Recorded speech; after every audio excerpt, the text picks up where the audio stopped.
दोस्तों, हरि भक्तों, भगवान के भक्तों, आज मैं आप सबों के पास एक बहुत ज़रूरी बातें करने जा रहा हूँ आप लोग के साथ, जो जीवन के लिए, मनुष्य जीवन के लिए अत्यंत आवश्यक है।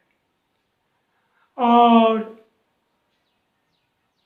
आपसे एक निवेदन भी कर रहा हूँ कि अगर यह सुझाव या बातें आपको अच्छी लगे तो कृपा कर मेरे चैनल को आप सब्सक्राइब और लाइक अवश्य कर देंगे। देखिए, आप अपने जीवन में यह अनुभव किया होगा, लगभग 20 वर्ष की उम्र से लेकर ऊपर तक, 20 वर्ष में, 25 वर्ष में, 30 वर्ष में, 50 वर्ष में, इस तरह से कि आप धोखा खा जाते हैं किसी भी व्यक्ति से, किसी तरह का भी धोखा। क्यों? कि आप पहचान नहीं पाते हैं कि यह व्यक्ति सज्जन है या दुर्जन, संत है या असंत,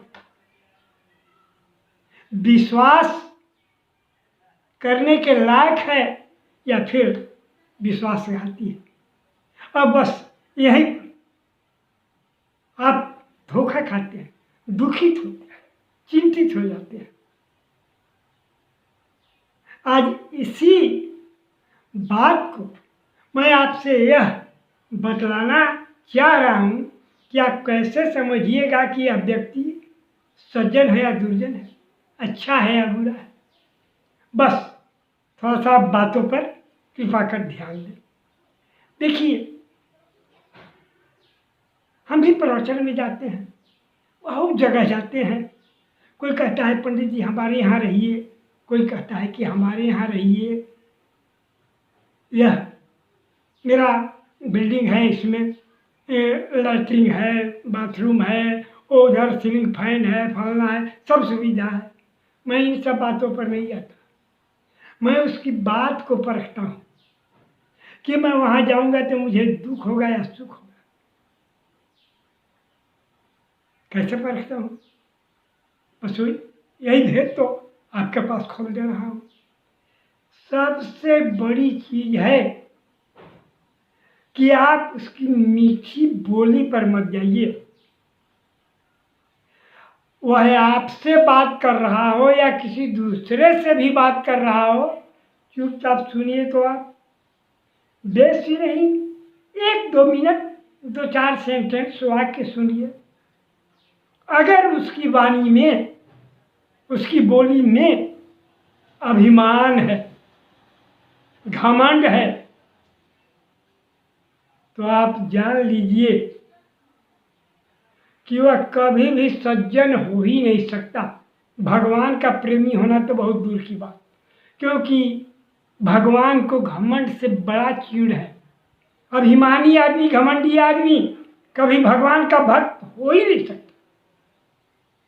वो कितना भी बड़ा चंदन का टिक्का लगा लिया हो या खूब सुसज्जित पोशाक वेशभूषा में हो, संत नहीं हो सकता। आप जरा उससे बात करके देखेंगे। अब मैं आपके लिए कह रहा हूं कि तो वो आपसे 1.5 गुना उसकी बातों में अभिमान मिलेगा। संत व्यक्ति अभिमानी नहीं होते, विनम्र होते हैं, बातें साफ साफ करते हैं, उनके मन में कपट छल नहीं होता। और असंत जो अभिमानी है, दुष्ट है, वो अपना काम निकालने के लिए आपसे मीठी मीठी भी बात कर सकते हैं। आप असंतों पर कभी भरोसा न करें। और उनके चंदन टीका और ये वेशभूषा, चाहे वो साधु वेश में ही क्यों न रहे, संत वेश में ही क्यों न रहे, या फिर सेठ ही के वेश में रहे, कीमती कीमती पोशाक, इन पोशाकों और आडंबरों पर आप मत जाइए। बस सिर्फ एक मंत्र है कि उनकी वाणी को परखिए, उसकी भाषा, उसकी बोली को परखिए, ये संत है या असंत है पता चलेगा। दूसरा पहचान, उसके मुंह से सीधी बात और विनम्रता की बात कभी नहीं निकलेगी। जैसे एक सज्जन व्यक्ति कहता है, कहिए चाचा साहब का हाल चाल है, स्वास्थ्य ठीक है ना, लेकिन जो असंत होगा वो क्या बोलेगा, कहा चाचा का हाल चाल है, अरे बढ़िया से है ना। ये देखिए, बोली वाणी में भी कटुता, रूखापन, विनम्रता का तो नाम ही नहीं। किसी के यहाँ गए भी तो जोर से चिल्लाएंगे, किधर हैं जी, अरे बाहर निकलिए। ये बोलने का ढंग है। समझ लीजिए कि ये कितना विद्वान है, कितना संत है, कितना सज्जन है और कितना विनम्र है। गंभीरता का नाम नहीं मिलेगा ऐसे लोगों में। और जहाँ तक भगवत भक्ति, प्रभु प्रेम की बात है, वह का दिखावा जो कुछ हो जाए। एक लाइन पक्का याद रखिएगा कि अभिमानी कभी भगवान का भक्त हो ही नहीं सकता। लेकिन अगर वो अभिमानी किसी संत को भी दुखित करता है, सज्जन को भी दुख पहुंचाता है, तो तुलसीदास जी ने क्या लिखा है कि संत सहाई दुख परहित लागी, और पर दुख हेत असंत अभागी।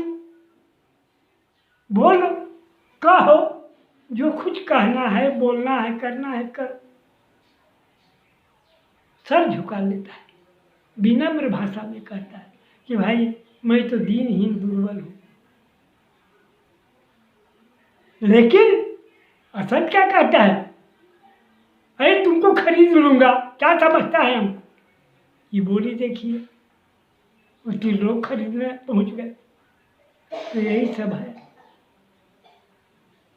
संत का एक स्वभाव और होता है कि काटई परसु मलय सुनु भाई, निज गुण दे सुगंध बसाई।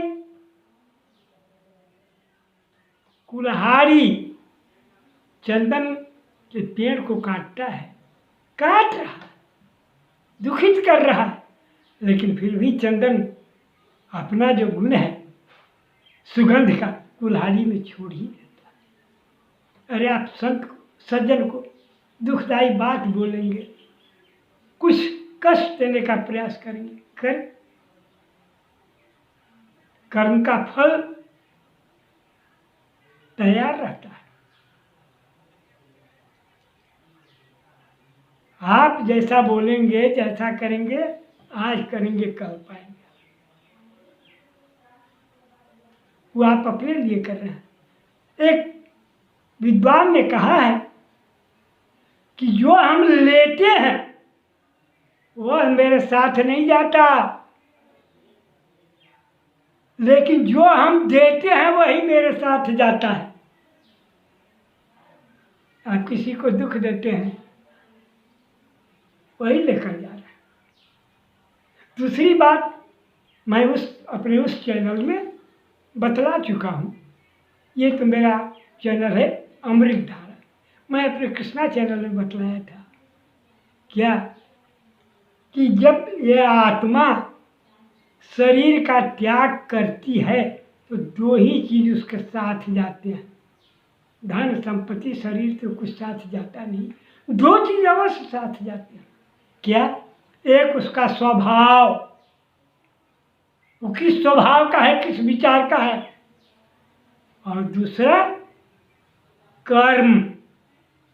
और ठीक यही स्वभाव के द्वारा कर्म किया गया और फिर कर्म फल भोगने के लिए अगले जन्म में वह वही तन प्राप्त करता है। अगले तन की प्राप्ति, जब आप अगला जन्म लेंगे और अगला तन आपको मिलेगा तो कौन सा मिलेगा? काहे के लिए पूछ रहे हैं कि मैं पशु बनूंगा, चिड़िया बनूंगा या मनुष्य बनूंगा? अरे आप खुद देख लीजिए कि आपका स्वभाव क्या है और आप क्या कर्म कर रहे हैं। भगवान राम और कृष्ण या बड़े बड़े ऋषि मुनि कहा है मानस में, केवट से लक्ष्मण जी कह रहे हैं कि को काहू के न सुख दुख दाता, निज कृत कर्म सब भोगों भराता। आप कोई किसी को सुख दुख देने वाला नहीं है, जो जैसा किया है उसी का फल पा रहा है। आप देखें भगवान राम विष्णु रूप में नारद मुनि का साथ, भृगु ऋषि का साथ, और ये किसी और का साथ था भाई, ये सब फल भोग। तो जब भगवान को भोगना पड़ता है तो हम और आप क्या है? तो इस तरह से मैंने मेरे दोस्तों बताया कि सही और गलत आदमी का पहचान आप कैसे कर लेंगे।